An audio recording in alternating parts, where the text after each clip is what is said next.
Assalamualaikum warahmatullahi wabarakatuh. Perkenalkan, nama saya Windiana Ayu Lestari. Oke anak-anak, tadi Bu Guru kan sudah menjelaskan bagaimana terjadinya variasi makhluk hidup yang ada di bumi ini karena disebabkan oleh adanya evolusi. Nah, evolusi itu apa ya? Oke, di sini Bu Guru sudah menyiapkan beberapa rangkuman, yaitu tentang hal-hal penting yang terjadi pada evolusi. Kita mulai dari pengertian evolusi dulu. Apa sih evolusi itu? Evolusi adalah perubahan populasi makhluk hidup yang secara perlahan-lahan dalam kurun waktu yang sangat lama. Jadi evolusi itu apa?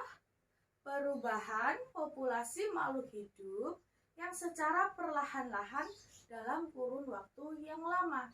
Jadi evolusi itu yaitu tadi perubahan pada suatu populasi yang terjadi secara perlahan, jadi bertahap dalam kurun waktu yang lama dari setiap generasi ke generasi hingga generasi yang sekarang. Nah, evolusi itu ada dua yang terjadi, ada evolusi progresif dan evolusi regresif. Nah, apa bedanya evolusi progresif sama evolusi regresif? Oke, Bu Guru akan menjelaskannya. Evolusi progresif adalah evolusi yang terjadi di mana populasi berkembang menuju kesempurnaan. Jadi, populasi ini adalah populasi makhluk hidup akan berjalan merangkak sedikit demi sedikit menuju kesempurnaannya. Tetapi kalau evolusi regresif adalah evolusi di mana populasi berkembang menuju kepunahannya. Jadi bukan menuju kesempurnaan, tetapi populasi itu merangkak sedikit demi sedikit menuju kepunahannya. Nah, ini ada dua. Jadi evolusi ini yang terjadi di bumi kita, yaitu ada evolusi yang terjadi kesempurnaan, ada yang kepunahan. Selanjutnya yaitu kita akan membahas teori-teori evolusi dari para ahli. Para ahli itu membuat sebuah blok. Jadi evolusi ini ada yang memilih blok Lamarck dan ada yang Darwin. Dan di sini ada beberapa teori ahli yang Bu Guru sediakan, yaitu ada yang Charles Darwin, ada Jean-Baptiste Lamarck, dan August Weismann. Nah, yang pertama kita akan membahas yang teori Charles Darwin. Darwin memiliki pendapat bahwa evolusi itu terjadi karena seleksi alam. Nah, seleksi alam itu apa, Bu?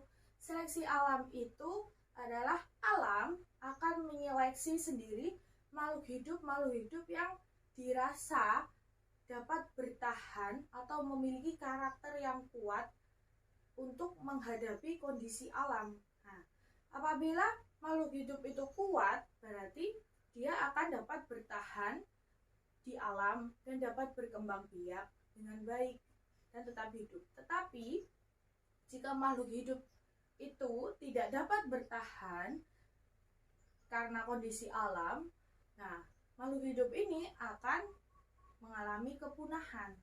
Nah, Darwin memiliki statement yaitu survival of the fittest.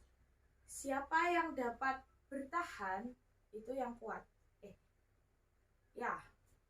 Siapa yang dapat bertahan itu yang kuat. Contohnya Darwin memberikan contoh dengan menggunakan jerapah. Nah, di sini ada jerapah ya.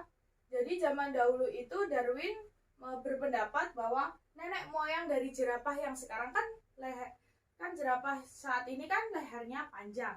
Nah, dulu itu Darwin berpendapat bahwa ada dua jerapah, ada yang berleher panjang dan ada yang berleher pendek.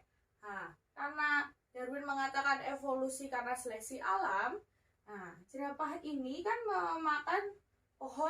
memakan daun dari pucuk pohon gitu. Apabila ada jerapah yang berleher panjang, mereka akan lebih mudah untuk mendapatkan makanannya. Sedangkan jerapah yang berleher pendek itu sulit mendapat makanan. Nah, karena ini seleksi alam akan bekerja. Yang jerapah berleher panjang akan dapat bertahan hidup karena dia dapat makanannya dan dapat berkembang biak. Sedangkan jerapah berleher pendek ini tidak dapat berkembang biak, tidak dapat bertahan karena dia tidak mendapatkan makanannya, karena dia tidak bisa menjangkau pohon yang tinggi. Oke, itu untuk teori Charles Darwin. Yang selanjutnya adalah teori Jean-Baptiste Lamarck. Kalau ini bisa dibilang Lamarck aja, kita panggil Lamarck. Teori Lamarck yaitu Lamarck berpendapat bahwa evolusi terjadi karena proses adaptasi dengan lingkungan yang diturunkan ke generasi-generasi. Jadi Lamarck berpendapat jika makhluk hidup melakukan sebuah adaptasi dengan lingkungannya dan akan mengalami perubahan kan, dan itu akan diturunkan ke generasi selanjutnya. Contohnya juga Lamarck menggunakan jerapah. Kalau Lamarck berpendapat bahwa nenek moyang jerapah itu semuanya berleher pendek. Bedanya itu, kalau di Darwin kan ada yang berleher panjang dan pendek, tapi kalau Lamarck berleher pendek dan pendek. Kenapa sekarang jerapahnya jadi berleher panjang? Yaitu karena adaptasi lingkungan. Karena di lingkungannya itu, karena mereka makanya sukanya daun dari pohon yang tinggi. Jadi jerapah berleher pendek ini akan berusaha menggayuh dari si daun yang ada di pohon ini. Akhirnya terjadi adaptasi kan. Setiap dia mau makan, dia akan merentangkan lehernya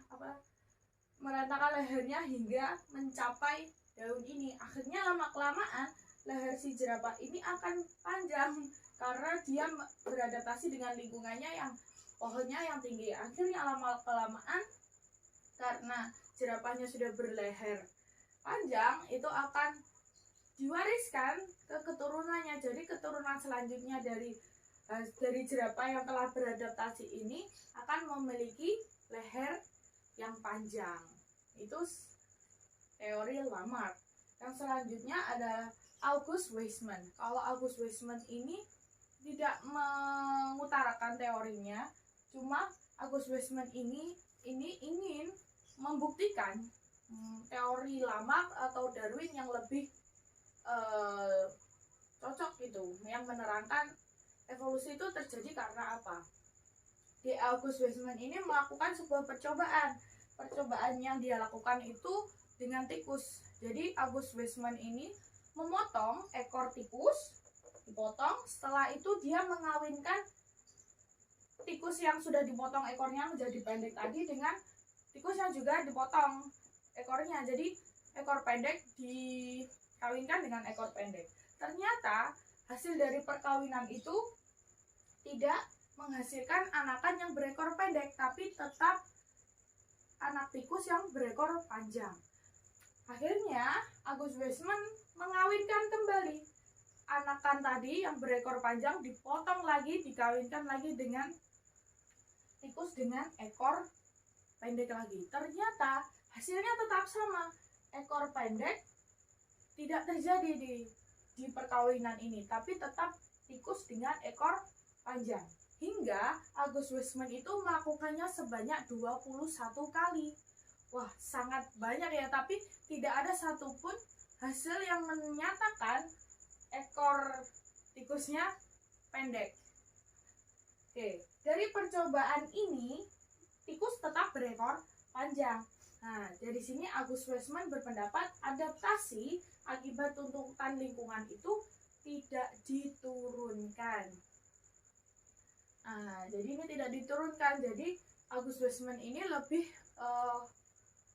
mendukung teori Darwin, karena akibat percobaannya itu teori ini lebih mendukung teori dari Darwin daripada Lamarck. Oke. Dari penjelasan Bu Guru, apa anak-anak sudah paham? Oke, sudah paham. Jadi habis ini Bu Guru akan membagi kalian dari beberapa kelompok kecil dan Bu Guru akan memberi kalian lembar kerja kelompok. Sekian dari saya. Apabila ada kurang lebihnya saya mohon maaf. Wassalamualaikum warahmatullahi wabarakatuh.